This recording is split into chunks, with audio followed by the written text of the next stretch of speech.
guys, and welcome back to KTV. Today I'm reacting to. I'm trying to find a smoother way to do this. Today I'm reacting to Disturbing Enemy Lore, Resident Evil Outbreak 1 and 2 by Evil Blitz. So let's see what they have for us. Let's watch.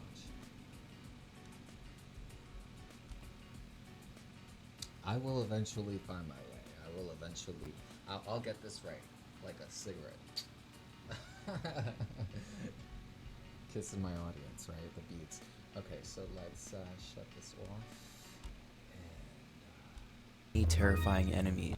The Resident Evil Outbreak games contain many terrifying enemies with some very disturbing origins. From human experiments gone horribly wrong, to a murderous axeman with a haunting past, all the way to the nightmarish animal mutations. The dark truth behind this roster of creatures will give you chills. Sit back as we explore the lore of every Resident Evil Outbreak enemy.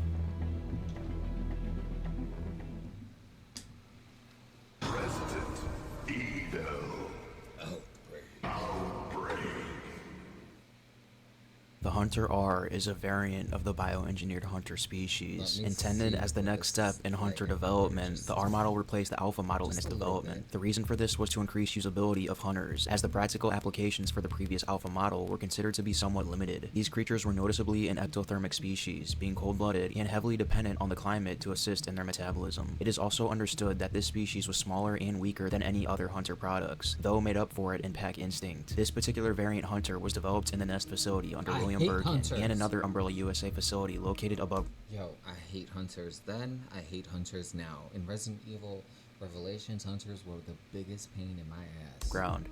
After William Birkin became infected with the Golgotha virus and went on a wild rampage, numerous Hunter Rs were released, killing a number of Umbrella researchers before the temperature controls were lowered. The Hunters, unable to continue killing in freezing temperatures, froze in their tracks, leaving them still statues scattered around the facility. Shortly after this occurred, a group of survivors consisting of Yoko Suzuki, George Hamilton, and Alyssa Ashcroft entered the facility, looking for a way out of Raccoon City. While exploring the area, they were eventually forced to bring the facility's indoor temperature back up to be able to use the turntable elevator to escape Nest, which caused the Hunters to become unfreezed and pursue the survivors. Yoko and her group eventually managed to take out the many Hunter Rs and flee the facility.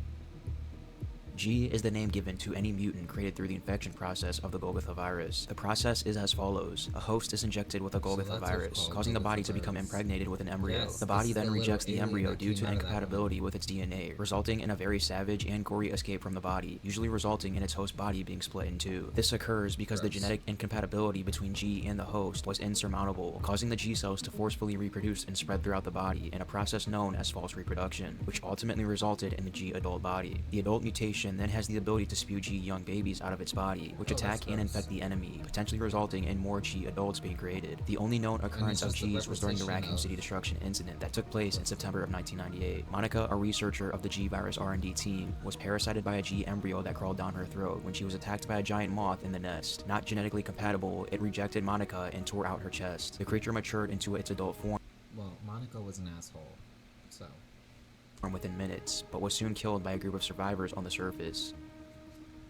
The Leechman was a mass of T-virus infected leeches that used an infected body as a means of movement. Only one is known to have existed, being located in the Raccoon General Hospital in September of 1998. The Leechman and similar amounts of leeches in the outbreak are comparable to mimicry Marcuses, though they function differently.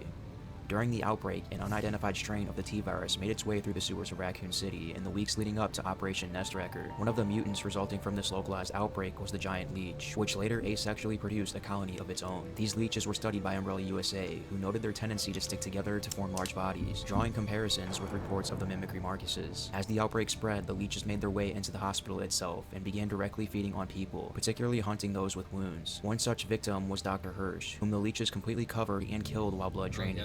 Rather than leave his body behind, the leeches clung to him to maintain their shape, using his body like a puppet to move around faster. Ultimately, a group of survivors had trapped the creature in a room and set it on fire, ridding the hospital of its most terrifying creature. The giant leech was a leech infected with a T-virus that took residence within the waterways beneath the Raccoon General Hospital. Apparently different from the leeches James Marcus was working with, this leech was, like its smaller kin, extremely sensitive to fire. During the outbreak, a group of survivors attempted to escape the hospital by using the sewer, unaware of the giant leech's presence. They accidentally rammed it with a boat, causing it to become enraged and attack. Ultimately, the survivors proved victorious and defeated the creature. The Suspended is the name given to an unnamed civilian who was infected with the T-virus during the outbreak. Following her zombification within the Apple Inn, she underwent a freak mutation into a variant of the liquor, but retaining a more human form, keeping features such as human eyes, hair, and a lack of exposed brain tissue. Like the other liquors, Suspended is still capable of climbing and hanging on ceilings as a means of hunting, and is still able to use its tongue as a weapon. In terms of strength, Suspended actually exceeds that of normal liquors. It's worth noting that the English localization of this creature's name is Regus Liquor. Regus comes from the Latin word rex, meaning king or ruler. Regus Liquor would therefore read in English as King of Liquor. Throughout the Raccoon City destruction incident, only one Suspended was ever confirmed to exist. This suggests the creature was a freak mutation unique to the victim.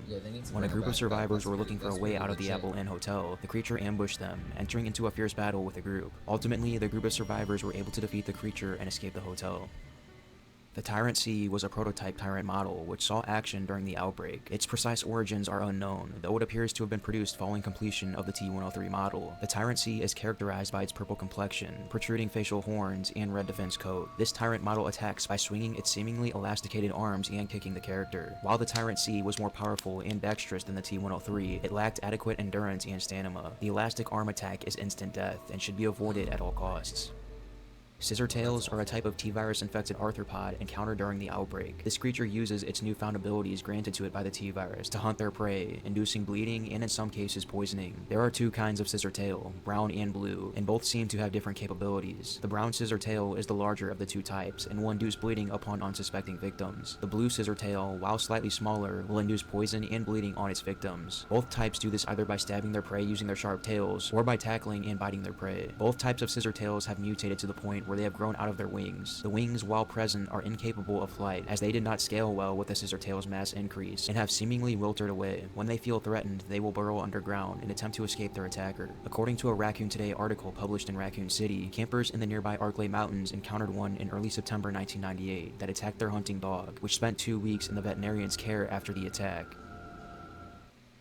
Thanatos was a unique tyrant specimen created by Rogue Umbrella Corporation scientist Greg Mueller. This creature was named after an entity in Roman mythology, which was the Greek god of death. Greg created Thanos using research and combat data on the T-103 model. However, he wanted a tyrant optimized for killing and preferred the physical size of the prototype T-002 combat model. The test subject, upon exposure to Epsilon, was augmented to develop superhuman strength and agility. In its only known combat against trained military professionals, Thanatos demonstrated a resistance to small arms fire. It had considerably increased running speed and was capable of killing with blows to the head and impalement with its claw. Thanatos did, however, demonstrate two weaknesses in its activity. Firstly, it was sensitive to jolts of electricity and could be knocked out from them. Also, just like other tyrants, its grafted animal heart was left exposed, making it a weak point for the creature. During the outbreak, Greg formed a partnership with Peter Jenkins at Raccoon University with the offer of helping him create a vaccine for the T-virus. Greg offered T-virus blood to Peter for him to use as a necessary sample to create the vaccine. Greg planned on getting his blood sample from Thanatos. However, Peter discovered that Greg was helping him create the vaccine purely due to a personal vendetta, and that Greg actually sought to use the cure as leverage against Umbrella. As such, Peter refused to continue researching with him, and thus T-blood from Thanatos was rendered useless. Thanatos, however, would not remain dormant. Shortly after, an Umbrella Biohazard Countermeasure Service team was sent by Umbrella as part of Operation Emperor's Mushroom. The objective was to enter the grounds of the Raccoon University and retrieve the tyrant, or if the creature was too strong to contain, kill it and retrieve the remains. The operation was ready to go ahead from 5:35 to 6:35 on October 1st of 1998, the very last moments available for the company. Already aware of Umbrella's intent, Greg released his creation with the intention of wiping out the team. Around the time of the mission's initiation, the UBCS team, composed of 5 mercenaries including Carl, Dustin, and Nikolai, made contact with the creature in the back square in the city. Keeping their distance, the team continued to open submachine gun fire and attempt to take it down. The tactic failed, and when Nikolai tried to collect T-blood from behind, the creature then went on a homicidal rampage, killing the groundside components of the team. Thanatos then carried off the body of one of the mercenaries, bringing it to Greg for his research purposes. As the creature ran out of sight, Nikolai began preparations for another encounter should it take place. Thanatos then proceeded to pursue a ragtag group of refugees throughout the university. It ultimately failed, and the survivors managed to escape his grasp.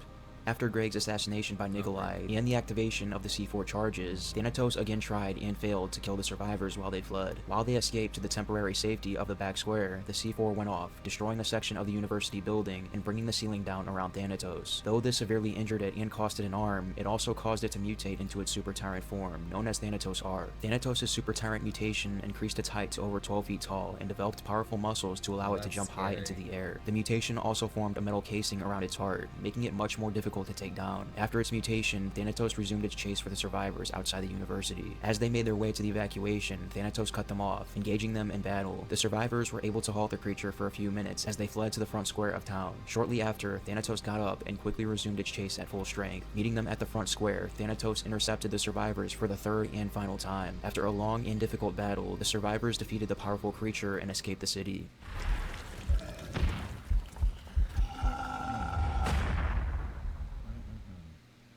Bye, Thanatos. Resident Evil. Outbreak. I never played this one. 2. I only played the first one. The zombie elephant is the product of an elephant succumbing to T-virus infection. Currently, only one zombie elephant has been known to have existed, that being a Raccoon Zoo attraction named Oscar. In the past, Oscar was the star attraction of the Raccoon Zoo, and many people gathered to see most of his performances at the elephant stage. In the Elephant Keeper's Diary file, we learn that there used to be a big elaborate parade at the zoo, in which they outfitted elephants in Christmas lights up until about 15 years ago. Oscar was the star of that parade for many years. Unfortunately, not long after the T-virus spread throughout the city, Oscar became infected. Now, the zombie elephant rampages through the zoo and surrounding streets, indiscriminately attacking anything in its path. The elephant's body reacted to the T-virus infection through increased size, strength, and aggression. While this may be the only known case of an infected elephant, there is no reason against other elephants reacting in a similar way. Infected elephants may also consume flesh, suggested by Oscar's attacks on the survivors with its mouth. The infected elephant's increased size led to a restriction of movement, slowing down the speed at which it could run. Oscar also showed visual difficulties, resorting to using his ears instead to attack his victims. During the earliest days of the Raccoon City incident, a band of survivors attempted to cross through the zoo to reach an evacuation point on the other side. The elephant followed them, collapsing the entrance and trapping them inside, before pursuing them throughout the zoo. The elephant was contained once survivors restored power and lured it into the elephant stage before closing the gate, trapping it inside. Eventually breaking free, it encountered the survivors one last time on the streets of Raccoon City. The beast's eyes burned with a furious intensity as it charged, shaking the ground beneath its colossal weight. After a difficult battle filled with harrowing close calls and strategic maneuvers, the survivors finally managed to put the elephant to rest. Zombie hyenas are hyenas infected with the T-virus. Unlike other infected mammals such as the zombie elephant, zombie hyenas experienced increased agility and aggression, allowing them to easily dodge bullets. They themselves are more comparable to zombie dogs, whom they are more distantly related to. Fortunately, these animals are easily stunned by bullets and other kinds of damage. Throughout the zoo, the survivors will encounter these creatures outside the buildings, and they will normally be in packs. The alligators at Raccoon Zoo were another species that fell victim to the T-virus, mutating uncontrollably and attacking anyone who swims in their path. These infected alligators experienced increased size, strength, and aggression, making this creature quite the formidable foe. They choose not to leave their lake home, but instead attempt to bite any. They said, you know what, people aren't enough. We're just gonna induct the entire zoo. Victims near the lake shores or in the water, or aquarium, making it quite a challenge to traverse across their habitat. The hornbill is a tropical bird that was exposed to the virus at the zoo. These creatures behave very similarly to the zombie crows from previous games. They fly around the survivors and perform a lunge attack when the time is right, infecting the survivor in the process. Hornbills, as with the crows, do not appear to have suffered noticeable mutations from the T-virus, though are considerably more aggressive in their infected state, making them very dangerous and pesky opponents. The zombie lions are the last infected zoo animal from the enemy roster, and quite possibly the most dangerous. Throughout the zoo, the survivors will encounter a few female lions named Sylphie and Jennifer, along with one male lion named Max. These creatures went through a small degree of mutation following exposure to the virus. Primarily, the males and females experienced an increase in size brought on by an overproduction of hormones. They also experienced heightened aggression, as well as improved strength and agility. Like many other animals infected by the virus, rapid muscle growth has occurred, tearing through the skin and exposing muscle and flesh. Megabites were a species of mutant flea which emerged during the Raccoon City destruction incident. At least one colony is known to have existed, being located in the subway station of Raccoon City. These creatures arose as a result of fleas consuming blood contaminated with the T-virus strain. Rather than live on the body of an animal, adults are known to form their own nests, and have even been known to drag human prey to the nest for further consumption. While Megabites' eggs and larvae have not been seen, pupa found at the subway station indicates that they were indeed capable of reproduction. Adult Megabites emerge from their pupa at roughly a foot in length, and will remain at this size until they consume a large quantity of blood to trigger further growth. A well-fed megabite can grow to be as much as 3 feet long, making it quite the terrifying encounter. The Gigabyte was an enhanced version of the Megabyte flea species. It lived in the subway tunnels around South Raccoon Street Station as part of a nest populated by smaller megabytes. Its exact relationship with the megabytes in its nest is uncertain, whether it was their mother, a more successful megabyte, or even a megabyte which experienced a rare case of hypergrowth mutation. Regardless of the case, it proved to be quite the challenge for a group of survivors in the subway. Upon entering the train, the Gigabyte kidnaps one of the survivors, causing the others to pursue it deep into the dark subway system. After a tough battle, the 3 survivors are ultimately able to defeat the enemy, finally ridding the subway station of its deadliest creature.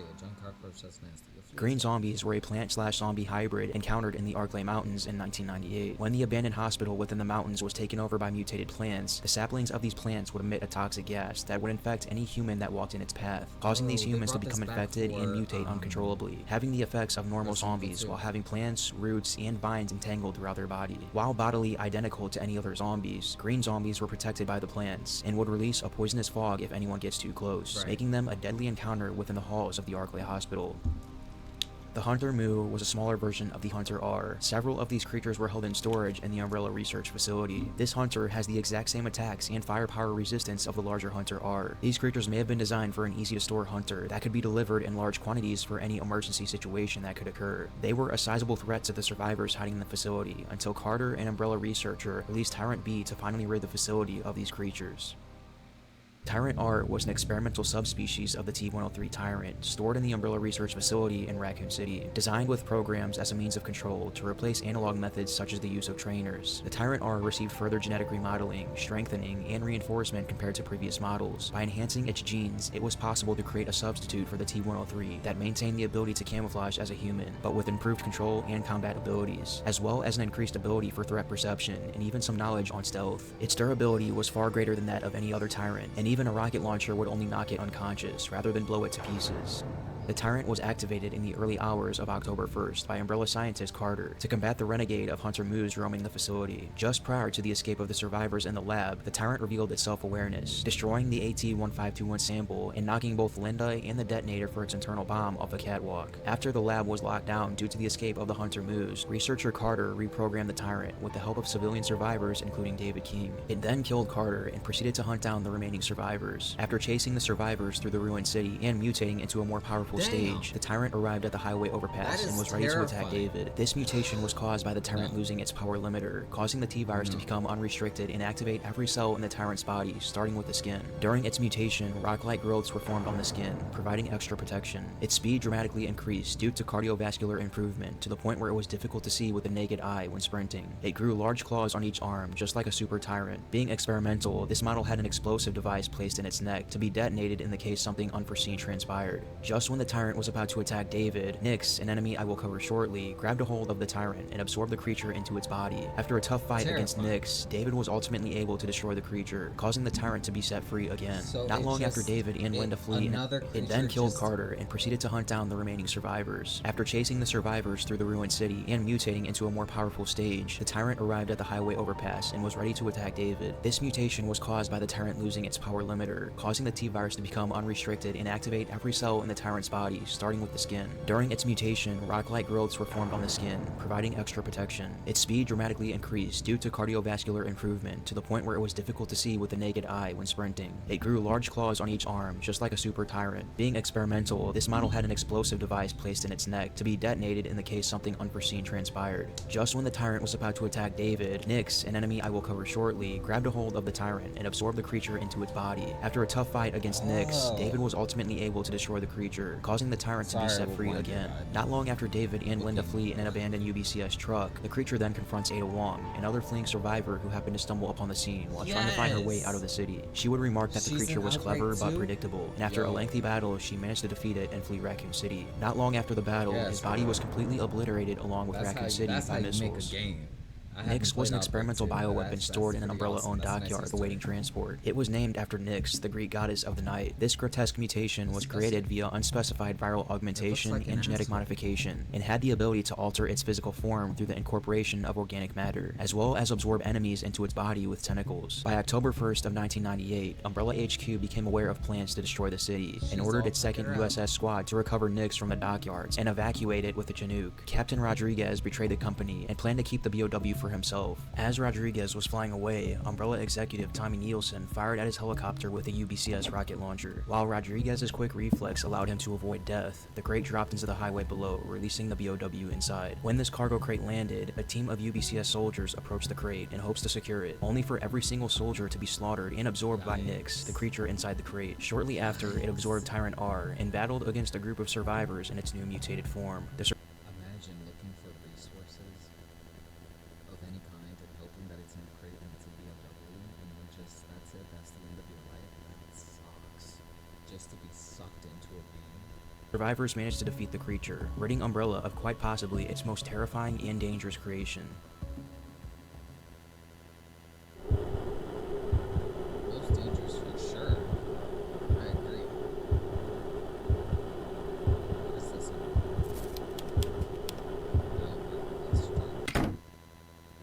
Albert Lester, or the Axeman, is a murderous stalker enemy that roams the abandoned halls of the Arklay Hospital. The tragic past behind this man gets very dark and is destined to leave a chill down your spine, as it is one of the darkest stories within the Resident Evil series.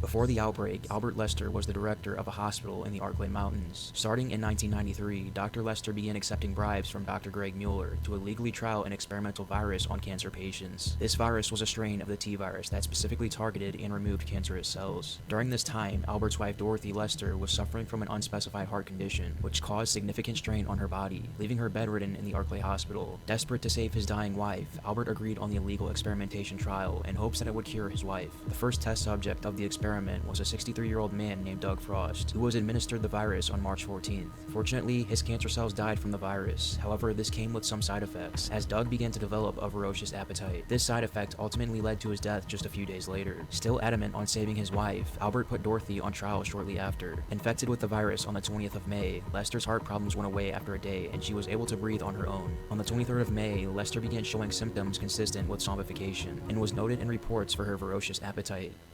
At some point in 1993, when patients started dying frequently in the Arklay Hospital, a journalist by the name of Kurt was certain that illegal experimental drugs were being tested on patients within. He was determined to uncover the truth, causing him to take matters into his own hands and visit the hospital, not knowing the nightmares that awaited him inside. Upon entering the hospital, he encountered a zombified Dorothy Lester. With the side effects taking full control of Dorothy, she grabbed Kurt and proceeded to eat him alive. His colleague Alessa, a young and ambitious rookie at the time seeking to make a name for herself, had followed Kurt to the hospital, arriving only to witness his death. Terrified, Alessa fled, escaping and repressing the traumatic memory, forgetting the hospital and seeing Kurt's death entirely. With the disappearance of Kurt, the police had arrived not long after and shut the hospital and its operations down. However, Dr. Lester and his colleagues were able to avoid charges due to Umbrella's influence over the Raccoon Police Department. It wasn't long after that when Dorothy had succumbed to the side effects of her infection and passed away, with her body being left in storage in the ICU. While stored away, a massive plant became heavily mutated from exposure to the experimental T-virus, and eventually consumed Dorothy. Over the years, Dr. Lester developed a habit of returning to the hospital, unable to move on with his life. In the hospital's intensive care unit, he discovered a mutant plant growing on the wall. He became obsessed with the plant's care, thinking of it as Dorothy's reincarnation to the point of hearing her voice coming through it. Dr. Lester began killing birds and dogs around Raccoon Forest and feeding them to the plant for nourishment, wearing a hood and armed with an axe. These acts from Lester received local attention and eventually made it to the news. September 6, 1998. A ghost. Sightings of a mysterious masked figure in the Arklay woods are on the... So the T-virus was created as it was supposed to be used as some kind of healing factor, which went awry. And somehow this is like, in a way, it seems like karma. But he didn't know, I don't think he knew that it would have detrimental effects. So he and his wife are together forever now, in a way. Rise. The bloody remains of crows and wild dogs have also been showing up near riverbanks in the area. The whole region has been swept up in the hysteria, and a mood of fear and paranoia is prevalent. Longtime residents insist that it's the ghost of a patient from the nearby hospital that closed down 5 years ago. Are these bizarre sightings just a taste of things to come? By March 1998, he expanded to killing trespassers or lurking hikers and carried them to the hospital, where he would then carve them up and feed them to the plant. The botanist notebook file found in the game shares a diary of 2 hikers caught by Albert Lester. March 15th. I can hardly explain my surprise at finding this abandoned cabin. The strong vines, the gigantic tropical flowers. I was convinced that I had discovered a new species. March 18th. Rick and I decided to set up camp right here so we could begin research and take samples. It is imperative that this site remain secret. March 19th. This is no good. The plants seem to possess a will of their own. They move as if controlled by intelligence. They have blocked the only door to the cabin.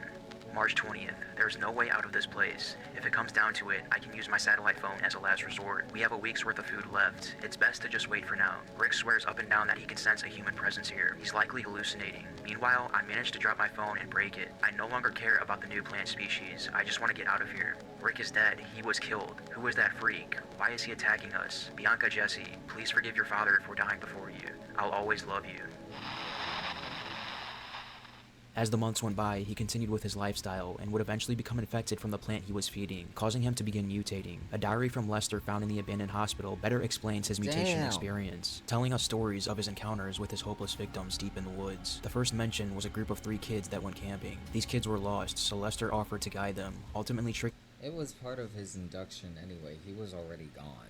So now here's the transformation process. them to go deeper into the woods, where he eventually slaughtered them. Another encounter he shared was an evening hiker taking a walk. Lester stalked him throughout the woods until he went in to murder him. The hiker fought back by pulling out a shotgun and getting off a few good blasts before Lester ultimately took him down, dragging him back to the hospital to be fed to the plant. He then talks about the mutation effects of the body, claiming that nothing causes physical pain anymore, that he doesn't feel heat or cold anymore, and no longer gets hungry, thinking himself to be inhuman. Lester's violent actions in the area reached press attention in early September due to the witness reports of him walking around Raccoon Forest with an axe, along with other reports as to the number of bird and dog carcasses dumped into the river. His supply of victims was slowed down by this point due to the mountain roads being closed off. When the T-virus spread into Raccoon City's water supply later that month, refugees began fleeing into the mountains, which gave him a new supply of victims. One of these refugees was Alyssa Ashcroft, the woman who saw her colleague Kurt get eaten alive years prior at the hospital. Albert greeted the survivors at the old cabin in the woods, claiming it's easy to get lost in the woods and that he would help guide the group through the woods to reach the neighboring town. With no other options, the group decided to trust him as he began guiding them deeper and deeper into the woods, tricking them to enter the abandoned hospital, where he then put on his mask, grabbed his axe, and began pursuing the group through the hospital halls with the intent on chopping them up and feeding them to the massive plant. Alyssa and her group were able to evade the stalker and eventually defeat the massive plant, which caused the hospital to fall apart. While the survivors fled the building, Albert decided to return to the plant, where he then found his wife's preserved body. Ultimately, he was crushed to death by falling debris while he held the corpse in his arms, ending the tragic tale of Albert Lester.